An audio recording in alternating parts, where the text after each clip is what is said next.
You're watching Public Affairs. Berkowitz is my name, and politics is our game. And we will be doing lots of politics and public policy this evening because we have as our guest Eric Zorn, who is a Chicago Tribune columnist. And interestingly enough, he's not what you'd call a political columnist, but you end up writing and talking about politics and public policy probably half of the time, right? No, how could you not in this town, you know? Well, it could be that, and you're a bright guy, and when you see something like Harry Reid playing Joe McCarthy, you'd probably want to write about that, right? When I see news break out and controversy break out, yeah, it's always... So is Harry Reid Joe McCarthy? No, he's not Joe McCarthy. I mean, so a guy stands up and says, I've got in my hand a card that has the names of 205 communists, not economists, 205 communists in the State Department. And we've learned there were many communists in the State Department. So Joe was right, maybe not about the number, and of course he didn't have the names and the people on the card. And so Harry Reid says, look, an investor in Bain and Company, in Mitt Romney's company, whatever it is, Bain Capital, whatever, okay. An investor told him, anonymous person, says, Mitt Romney hasn't paid any taxes in 10 years. And the mainstream media just eat it up. They don't ask him a frickin' question. They just they run over to Romney and say, he said you didn't pay any taxes. What are you going to do about it? That's not true. The mainstream media... And, you guys are supposed to be Joe McCarthy was the terrible guy. The mainstream media did, first of all, ask a lot of questions about it. Certainly our newspaper... They did? Editors, yeah, sure. A lot of them did. A lot of them... They asked Mitt Romney a lot of questions about your taxes and when you're going to release your taxes. You're just saying to me before the show, Mitt should just turn over 12 years of taxes. And then they can scrutinize him and talk about every item he's ever taken for a deduction. And guess what? David Axelrod will be very happy because why? You won't be talking about the economy. I'm a Georger. This is the term one of my blog commenters came up with for someone who wants Mitt Romney to be like his father, George Romney, who released 12 years of tax. And remember, George Romney said, we should all just do what our fathers did. Why don't we all just stay in what was your father's business? Just stay in that business. It's such an inane comment, okay? Well, no, it isn't, because actually what his father said was that you ought to give up. His father said he was brainwashed. Would Mitt Romney want to be brainwashed? Why doesn't he do everything like his dad, okay? Does this guy does he want Mitt to go back and be brainwashed? Well, there's been a tradition in the last several decades of politicians releasing more than 1 or 2 years like Nancy Pelosi, like Harry Reid. When they're running for president. How many tax returns is Harry Reid? He's head of the Senate. He became a millionaire. How did he become a millionaire? He doesn't make, $200,000 a year? Do you know how he became a multimillionaire? We'll let their constituents... do you know he is a multimillionaire? I don't vote for Harry Reid.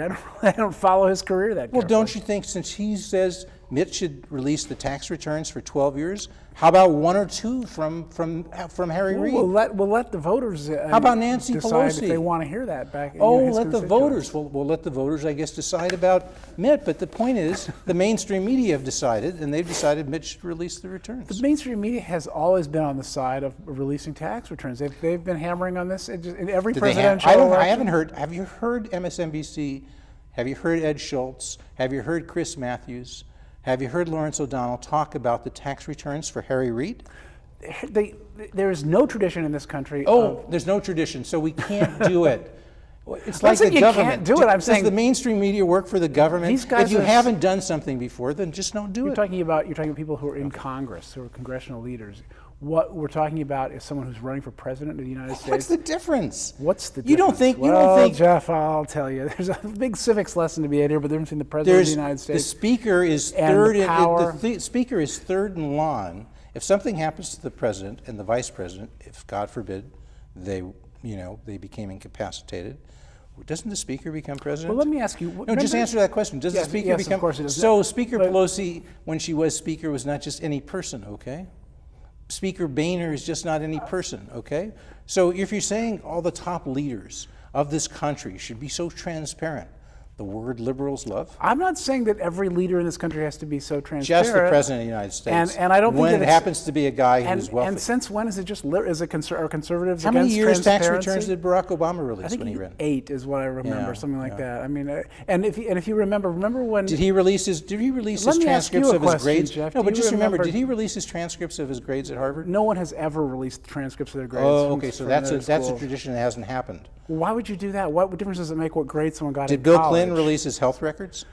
I don't think he did, but That was a tradition. You're supposed to, but he didn't. But the mainstream media didn't care about that. It's not a tradition. I don't think. Who have presidential candidates? A guy could have a heart problem and nobody should know about it. I don't think McCain released his health records. Right. But let me ask you this: how many tax returns did Mitt Romney turn over to John McCain when McCain was vetting him for vice president? Do you remember that? I'm told it was 10 or 12 years. I think it was like 22 years or more. Was it? And so obviously they thought that was important then in this internal deliberation. They wanted to look at this man's record to see whether he was a fit So vice every president. internal And they deliberation decided should be no. made public? No, I'm just saying if you think, I think it's an important So David thing. Axelrod once talked with Barack Obama in an internal deliberation, and maybe David said, well, why don't we get the records about Jack Ryan and get them public? And if Barack Obama said that would be a fine idea, because if it turns out he went to sex clubs, maybe we can get him out of the race. Now, you'd want to know about that. So why don't we make all of the internal deliberations between David Axelrod and Barack Obama about Jack Ryan public? Do you think that's relevant? I don't see the parallel to that at all. I mean, you're talking it's about irrelevant. campaign deliberations. A guy tries to destroy another guy. I'm talking about the opinion that John McCain clearly expressed, which was What are that you it was important. what are you going to learn from the tax returns? That it's important to look at someone's tax What do you returns think to is show. Did you see the tax returns? Well, this is a good did question. Did you see Mitt Romney's tax returns for the year he did release? He did release a year, He did right? release 1 year's And worth. did you look over those tax I returns? didn't look. I read the stories about it. Obviously, I Now, didn't what did you read it. think we learned from that tax return? Well, we learned that he put where he puts his money, where he invests his money, that he pays basically, what was it, about 13.9% of his income, because so much of his income is in capital gains. And this is the point. We know that. We knew that before he released. Now, we also found out that he spends about 14 to 15% of his income on charity, right? Well, he gives a lot of it to the Mormon Church. Charity. Do you have trouble with the word charity if you give it to the Mormon Church? Well, if the Mormon Church is going to turn around and spend the money on, like, fighting against gay rights in California, I have a bit of a problem with it. So yeah. you don't call it charity? I don't know. Because if you disagree with the purpose of that charity, if you disagree with the views of that charity, it doesn't count as charity. No, okay? it's charitable giving. It counts as charitable giving. I'm not going to go and parse that. And your contention is 14% was given to the Mormon Church? I don't remember the percentage that he gave. You're the one who said percentage. I'm saying the percentage of Well, I said he income gave tax. 14% to charity, and you tried to diminish that the I'm saying societal value of that, because you said a lot was given to the Mormon Well, Church. So when you're since you're giving making that contention, tell me how much it's was not given like to the you're Mormon giving Church. it to feed the poor necessarily. I mean, you're giving it to Well, support some of this it might religious go. The organization. Mormon Church may try to feed the poor. I'm not Do you sure think that they do? have that. I'm not They sure don't? that they do. I don't know what they do with The their Mormon money, Church exactly. doesn't take care of I the do poor? know that they spend a lot of money on things like fighting gay rights in California. So Is that an unconstitutional thing? No, not at all. And here's the let's point. go over to the Ricketts family. Well, let me finish my point about Mitt Romney and his taxes, and what Harry Reid said. If you want to circle back to that, which is that Harry Reid did not allege that Mitt Romney had done anything wrong.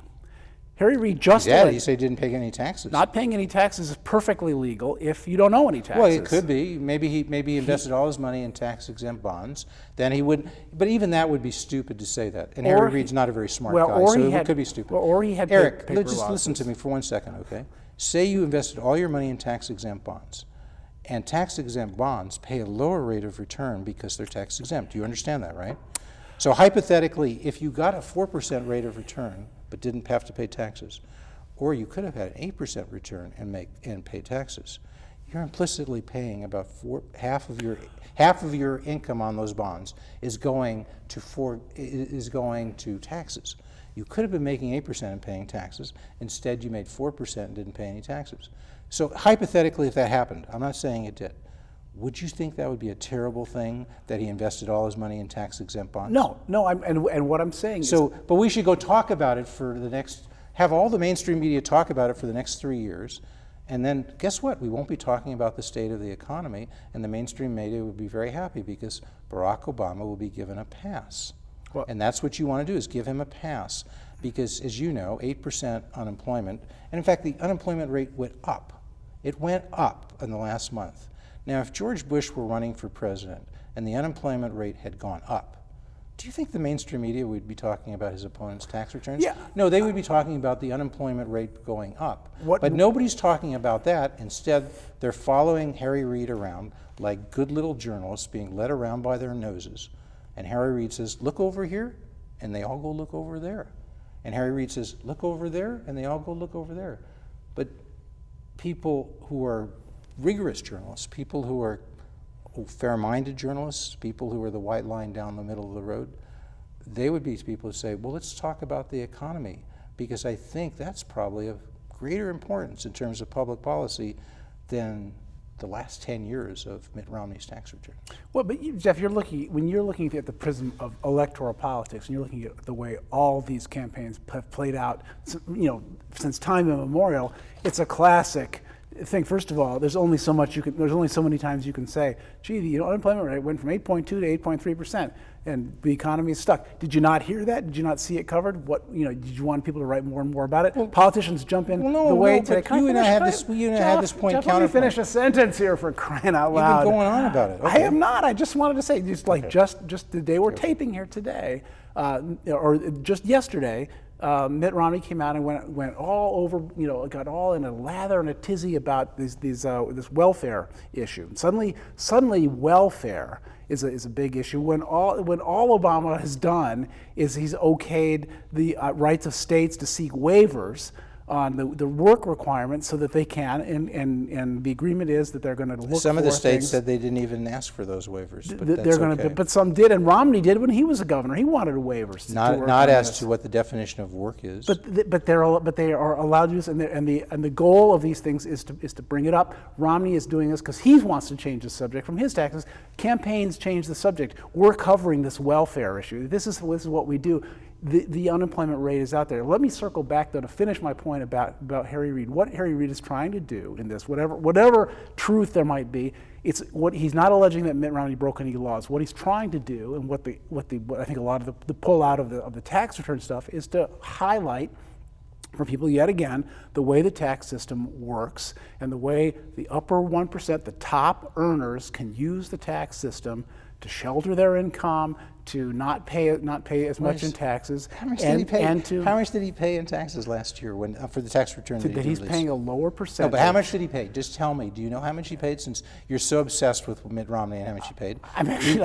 He released a tax return. What did that show that he paid in taxes last year? I can't remember. $3 million. It's in the millions, yeah. But is that a bad thing now? He paid $3 million in taxes.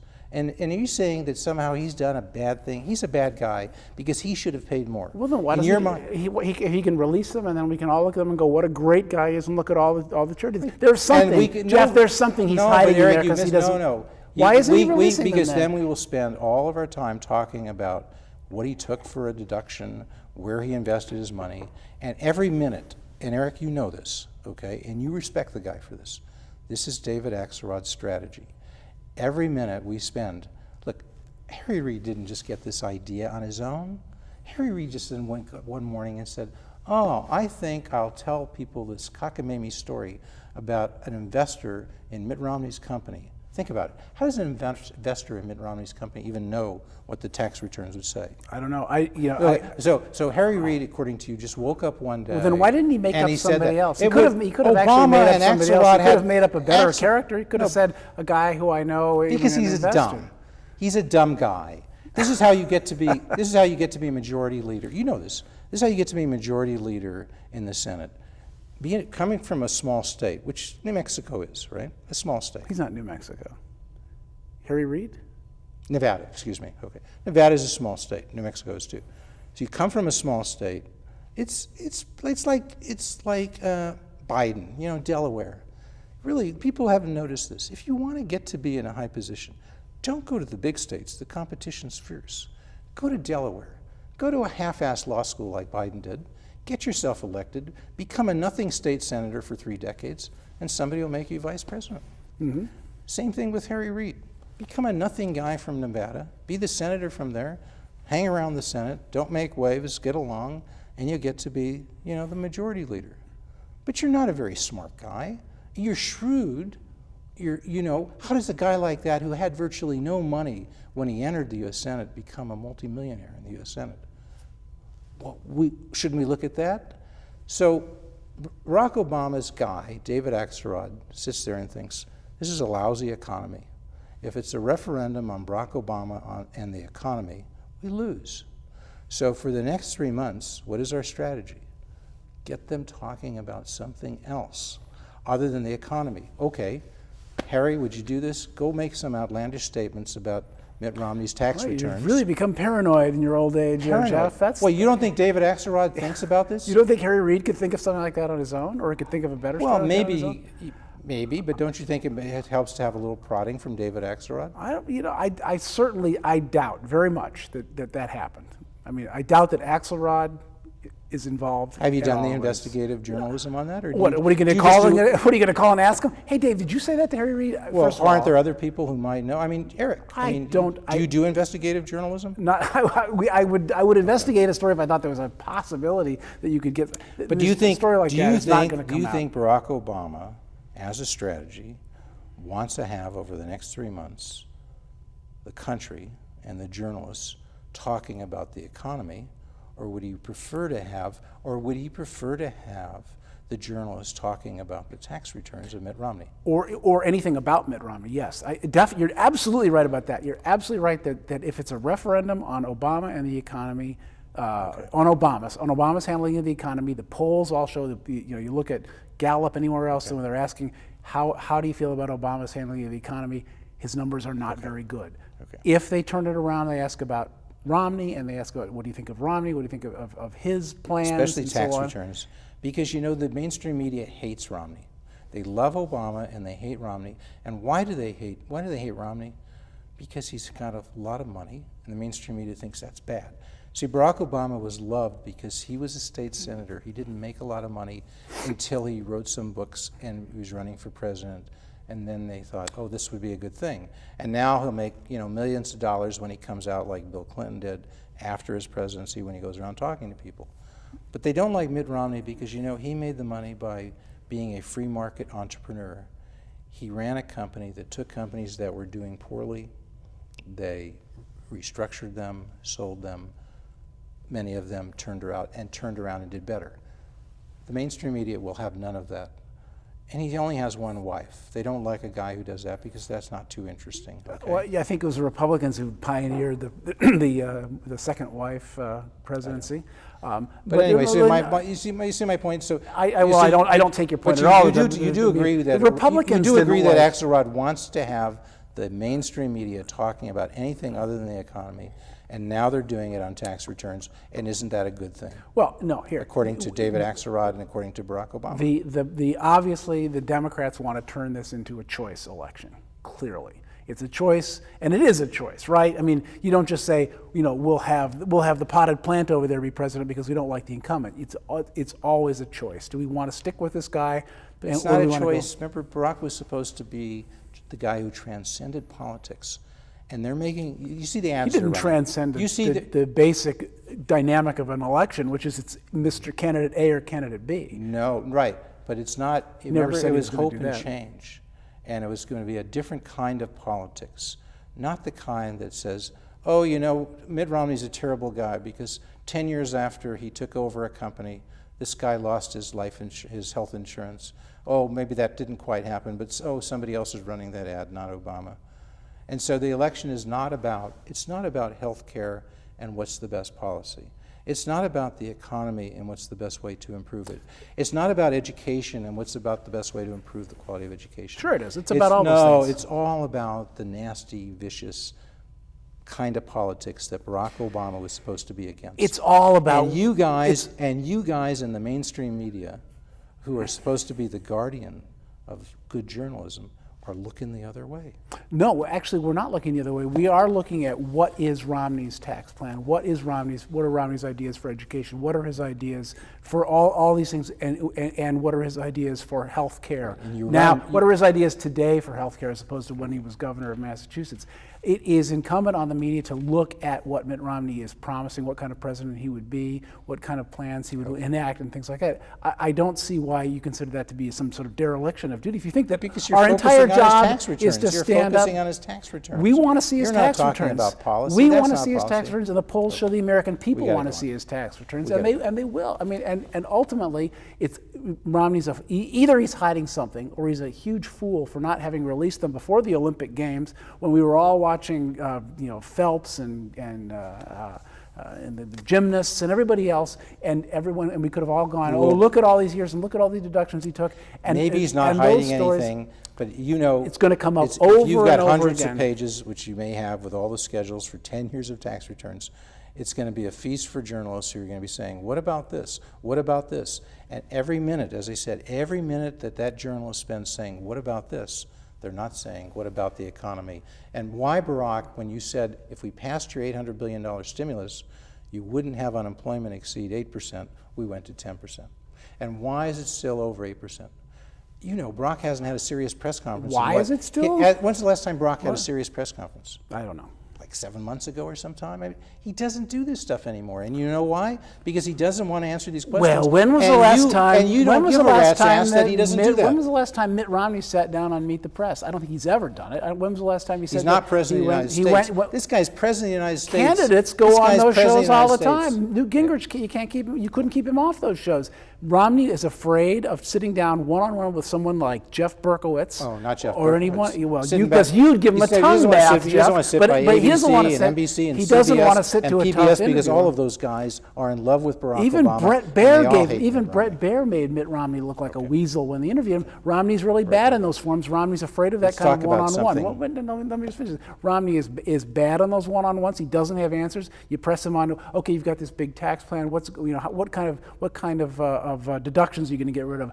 Oh, well, we'll wait and see what Congress has to say about that. Romney does not have a solid plan. The plans that he have been scored. They show that it's going to hurt the middle class more than the upper income by the earners. so-called independent tax policies. One of whom was a Bush advisor. No, and the other guy is an Obama advisor. So the Bush advisor was not a Bush advisor. Tell me what's wrong with that analysis. He was not a Bush advisor. You think that analysis is wrong? You think Romney's tax plan is good for the middle class? Yeah. You do? Yeah. Really? Okay. Well, we'll see. You tell me God forbid we should find out. Tell me why Obama, on becoming president, decided that all of the Bush tax cuts were really okay. All of the Bush tax cuts. And but he wasn't smart enough to get the advantage there. Because if Barack Obama in January of 2009 had said, you know what, I've decided now, despite my misgivings about the Bush tax cuts, we're going to have all of those tax cuts stay in place for 4 years because I want to have certainty for business.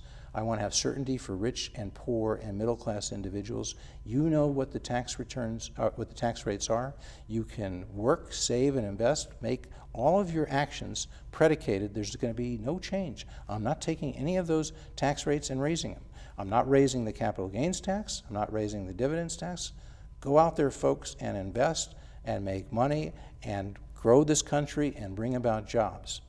Barack doesn't understand that, and the people around him who did couldn't persuade him otherwise. So that's the point. What makes you say that?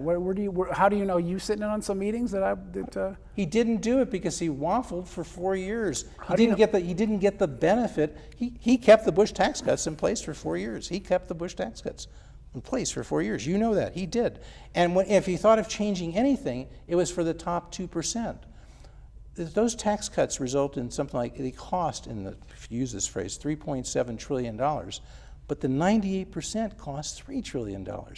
And Barack Obama never thought about taking those tax cuts away because he understood lower taxes result in a greater incentive to work, save, and invest. Well, obviously, but part of that has to do. That's what the Romney plan is about. Keep taxes low, keep capital gains taxes low, keep dividends taxes low. People will invest more, and you'll have greater growth and greater jobs. The study that you cited, those yo-yos, whoever they work for, they'll never understand that, not in a million years. Whether they work for Obama, whether they work for Bush, it doesn't matter. Look, and I'm not even a big fan of Mitt Romney, but I hate to see simpletons like the folks in the mainstream media march around like they know something, okay? They don't know economics, they don't know law, they don't know squat. Well, first of all, I would like to say that Barack Obama is not the first president ever to have, made an economic projection or forecast that turned out to be a bum forecast. I mean, if you look back, a lot of times presidents will say, "Hey, we're going to whip inflation now. We're going to do this. We're going to try this," and they don't work. He said an $800 billion stimulus plan would make things better. It didn't. It wasn't like he was a little bit off. We went from 8% to 10% unemployment. There were people around him who thought, first of all, as they Well, look you back, don't want to defend as they that look plan. back, no, as they look back, they say that they did not know how bad things were at that time. That things, and as they redid the books, looking backwards, things were worse than they thought. Okay. Right? Are you okay with that? No, they weren't worse than they thought. weren't. In fact, everybody said the economy froze up and all this crap. Where's it freezing up? It didn't freeze up. The economy right now suffers from, we're going over a tax cliff in 2013 because Barack Obama, if he stays president, basically said, we're raising taxes on dividends, we're raising taxes on capital gains, we're raising taxes on relatively low-income people who invest and who provide jobs to people. Relatively low income being how much? Well, relative low in the sense that we're not talking multimillionaires. We're raising taxes on people who earn $200,000 a year. These are people 250, I think. Whatever, whether it's 200 or 250, depending on whether you're married or single. These are people who are small business people who you want to invest. And when you're saying what you're going to do is raise taxes on those people, they'll invest less. If you don't, you can't like employees, as your friend Pete Greco likes to say, a Democrat in good standing. You can't like employees unless you like employers. You can't have employees without employers. So these small business people, who we should be encouraging to work, save, and invest, we're going after them. Barack Obama says, Steve Jobs, you didn't build anything. You didn't do Apple. He didn't say that. Now why would you misrepresent what he said? Why would you deliberately misquote him? He said, he says it's a team effort. But he didn't say you didn't do anything. That's not what he said, Jeff. Why would you? You didn't build it. You didn't build it. And then he tried to say that. Yeah, he did. And then he tried to argue about his friends in the media. I read the entire quote. You know exactly what he was saying. You know, he got his predicates mixed up. But he was saying what he was saying. Well, you can argue with that point or not, whether or not. So, I mean, and I think that he did say it inartfully, but that what he was saying was that when you are a business owner, when you are not doing it alone, that there's an infrastructure behind you, a government infrastructure behind you. Do you really think that Jobs? Do you think Apple is there because we have roads and that's what happened? Because government employees went out and built roads and that's what enabled Jobs to do it?